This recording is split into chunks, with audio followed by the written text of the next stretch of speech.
نحمدہ ونصلی علی رسولہ الکریم اما بعد فاعوذ باللہ من الشیطان الرجیم بسم اللہ الرحمن الرحیم اللہم صلی علی محمد وعلی آل محمد کما صلیت علی ابراہیم وعلی آل ابراہیم انک حمید مجید اللہم بارک علی محمد وعلی آل محمد کما بارکت علی ابراہیم وعلی آل ابراہیم انک حمید مجید۔ سورۃ النوح جو قرآن پاک میں 71 نمبر کی سورت ہے، اس کا مختصراً تعارف حاصل کریں گے۔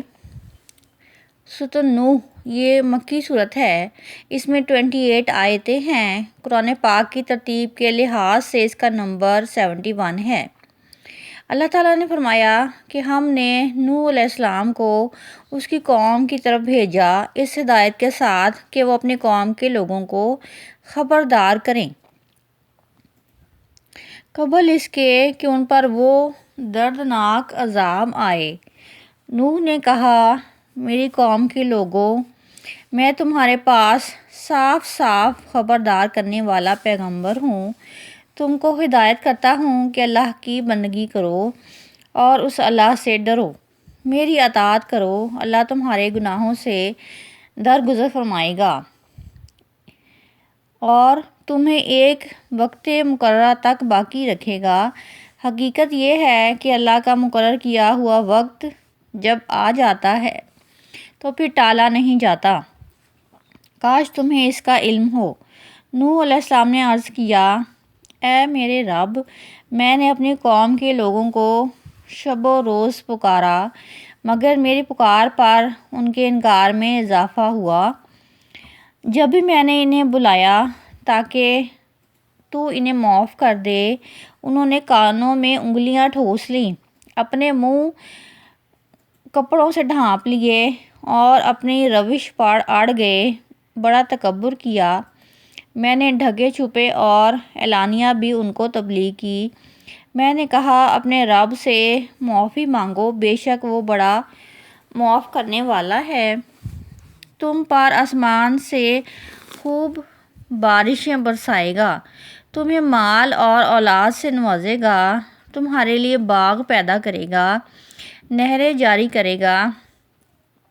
تمہیں کیا ہو گیا ہے کہ اللہ کے لیے تم کسی وقار کی توقع نہیں رکھتے، حالانکہ اس نے کس طرح سے تمہیں بنایا ہے؟ کیا دیکھتے نہیں کہ اللہ نے کس طرح سے 7 آسمان تہ بتہ بنائے، اس میں چاند کو نور اور سورج کو چراغ بنایا، پھر وہ تم کو زمین میں لے جائے گا، پھر یکا یک تم کو نکال کھڑا کر دے گا۔ اللہ تعالیٰ نے زمین کو تمہارے لیے فرش کی طرح بچھا دیا تاکہ تم اس کے اندر کھلے راستوں پہ چلو۔ یہ سورہ نوح کا ترجمہ تھا۔ سورۃ نوح اس سورت کا نام بھی ہے اور نوح اس سورت کے مضمون کا عنوان بھی ہے،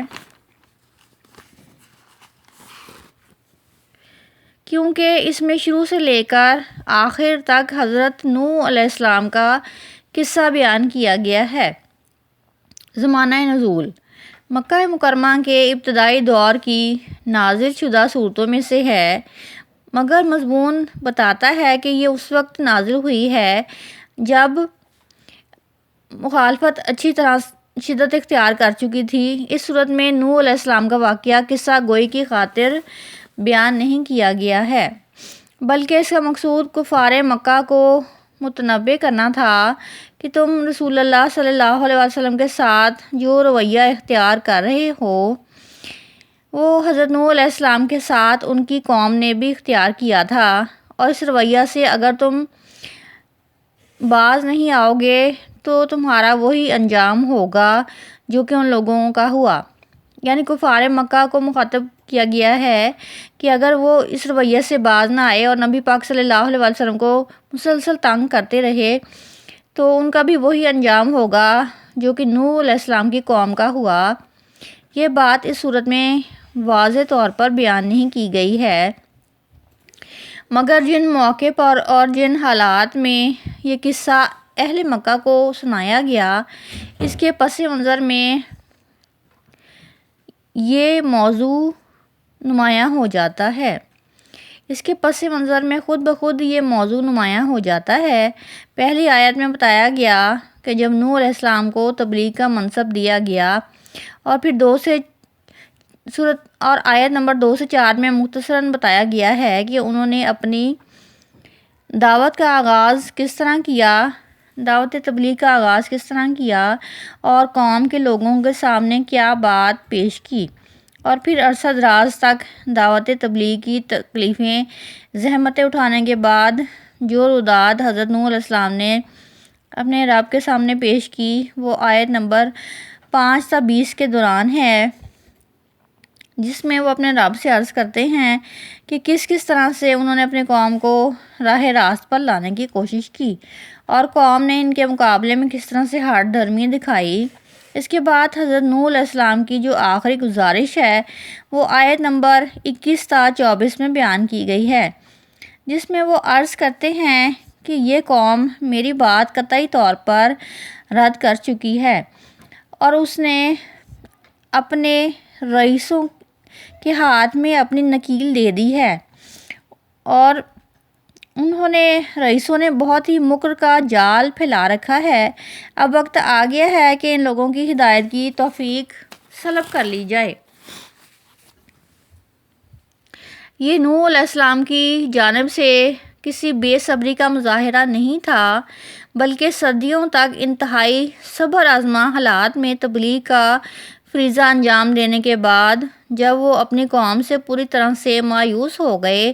تو انہوں نے یہ رائے قائم کی، اب اس قوم کو راہ راست پر لانے کا کوئی امکان باقی نہیں ہے، اور یہ رائے ٹھیک اللہ تعالیٰ کے فیصلے کے مطابق بھی تھی۔